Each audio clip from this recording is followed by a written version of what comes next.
Bom, vamos falar da festa aí, da comemoração dos 40 anos do Partido dos Trabalhadores, foi comemorada nesse final de semana, com a presença de vários quadros ali históricos, mas de alguma maneira também esvaziado por quem já não cai nessa balela, nessa cantilena, né, do PT. Enfim, o Tarso Genro é um nome que deu uma entrevista, inclusive, dizendo que não participaria porque não se vê identificado mais, que o partido está atrasado, fez uma crítica muito contundente ali, ele como um quadro fundador do partido, né? Mas, de alguma maneira, contou com a presença ali do seu capitão Mor, né? Que é o presidente, ex-presidente Lula, durante o evento. O Vini separou aqui pra gente alguns highlights, alguns pontos altos desse encontro aí com o PT. A gente mostra, roda pra gente, Murilo, antes da gente seguir no papo. Não estamos lá, Vini? Não temos as imagens?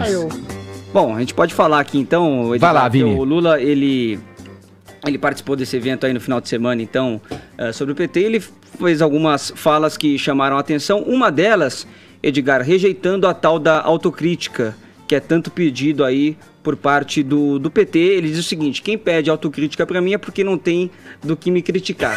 Não sabe me criticar, e que ele nunca viu as pessoas pedindo, por exemplo, a autocrítica da direita que governou por tantos anos o país. E também, Edgar, mais uma vez, criticou a tal chamada uberização, que ele fala que acaba muitas vezes sendo vendida aí como um empreendedorismo, né? Mas que é uma profissão que muitos hoje lançam mão, mas que não tem direitos, não tem garantias, não tem férias, não tem assistência médica. Então, mais uma vez, o ex-presidente Lula criticando a tal uberização, que são essas pessoas aí que andam, né, com as suas bicicletas, com as motos, fazendo entregas e que não trabalham de fato, né, Edgar, com a carteira assinada, e por isso não tem essas tais garantias que o Lula vem criticando ultimamente. Tem um ponto aí ou não? É execrável de qualquer de todos os pontos possibilidade de entendimento comum aí nessa questão. Não, eu acho um ponto. Eu acho que a questão da uberização é um ponto, no seguinte sentido, dele dizer que existe um problema com esses empregos, que são empregos informais, numa situação de precariedade, e muitos desses empregos as pessoas acabam escolhendo porque não tem opção. Então, por exemplo, eu conheço aquele velho caso do engenheiro que roda Uber. Agora, tem dois pontos aí que a gente precisa levar em consideração nessa resposta do Lula. Primeiro, porque, assim, são empregos. Então, querendo ou não, é uma possibilidade que o sujeito tem de não passar fome, de não estar numa situação que poderia ser pior ainda. Então, isso tem que ser considerado, é um emprego honesto e tal. Só que tem um segundo ponto que é mais importante. A crise econômica do desemprego massivo no Brasil foi deixado por Dilma Rousseff. Sim. E assim, todas as estatísticas, todos os gráficos, todas as informações relacionadas a isso apontam que essa crise aconteceu no governo de Dilma Rousseff. E assim, quando a gente olha, por exemplo, agora, os dados do emprego, né, que saiu recentemente, os 644 mil novos empregos que o CAGED apontou, a gente vê que já está havendo uma recuperação do emprego. E esta recuperação não é sob o governo do PT. Então, sob o governo, sob o segundo mandato de Dilma Rousseff, o desemprego apareceu de forma sistêmica e agora você está tendo uma recuperação. Do emprego. E isso o Lula não fala. Precisa ver o que é carteira assinada e o que é informalidade aí também, né? Mas fica parecendo que o governo do PT legou uma situação excelente, e que aí a direita é uma espécie de amnésia seletiva. Falta a tal da autocrítica nesse sentido. Não, falta autocrítica de perceber que ele é o maior ladrão da história da República Brasileira, o maior chefe de corrupção da história. Agora, em relação à uberização, eu acho engraçado, acho hipócrita, né?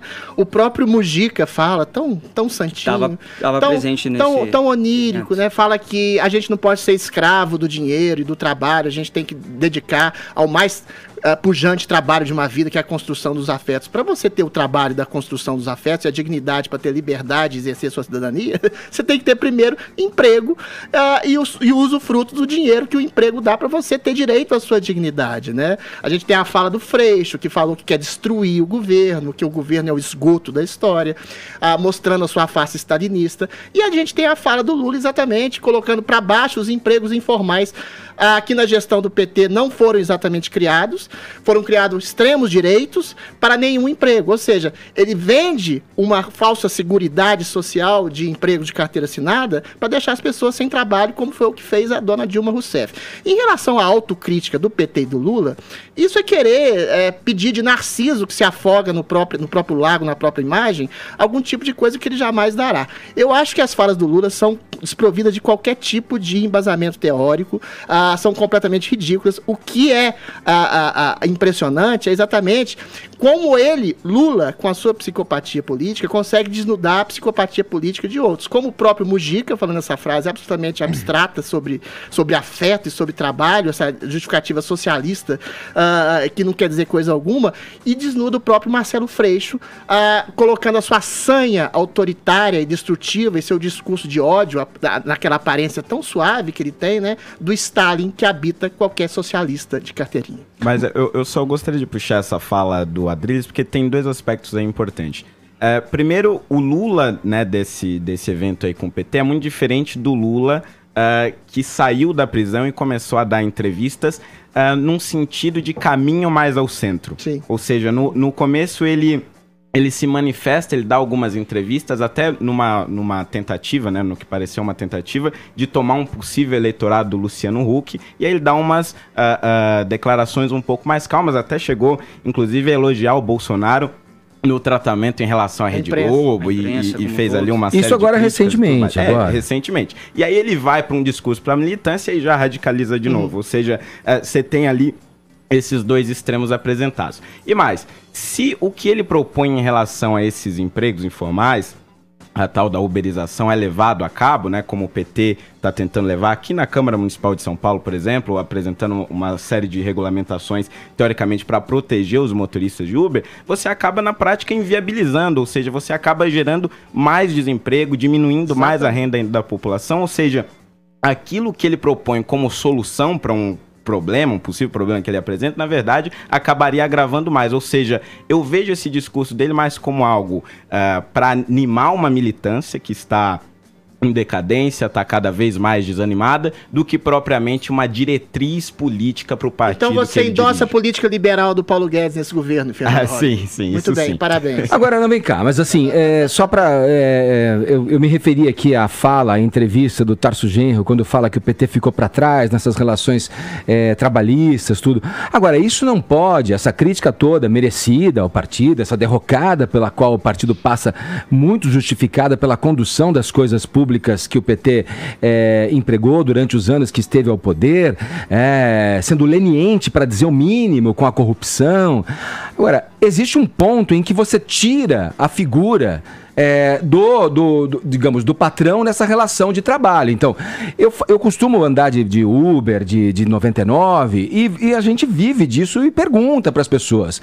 Não teve um que me disse que, olha, eu estou muito feliz, eu faço isso por uma opção. Ele faz esse trabalho, seja ele o integrante do iFood, do Rappi, ou Uber, ou 99, por uma necessidade. Quer dizer, esse argumento que vocês trazem, eu acho que ele resvala numa nocividade, porque é o seguinte, é de fato uma precarização que é do nosso momento atual, é contemporânea. Como a gente vai dirimir isso? Quando você não tem um patrão, quando você não pode questionar juridicamente um patrão personificado numa pessoa, você tem uma marca, um logotipo.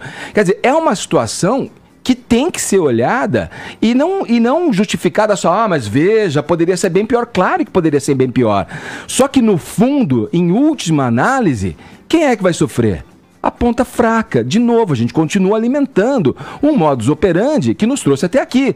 Então, qual é o argumento de vocês, liberais, para que a gente saia disso? É só valorizar a figura do empresário? Que, o empresário dá emprego, ele precisa ter menos taxas, menos impostos, e o trabalhador tem que trabalhar porque ele quer trabalhar. Só que ele fica trabalhando, aí eu entro um pouco, Adriles, para você, poeta, que às vezes eu discuto um pouco a sua sensibilidade, na fala do Mujica. Claro que é uma fala idílica até, sonhadora. Só que é o seguinte, é uma verdade. Você que está ouvindo aí a gente, quantos de vocês que estão nos vendo e nos ouvindo estão aí trabalhando Pra pagar conta. E vida não é só isso. Todo mundo paga Não é só conta. isso. A questão é, se você não paga Paga as a conta, contas, mas faz o resto. Se você não paga as contas, você não tem jeito de fazer o resto, Edgar. Se você não tem Então. emprego, se você não tem trabalho, se você não tem dinheiro, você não faz nada. Mas essa é uma você visão. não exerce nem liberdade, nem cidadania.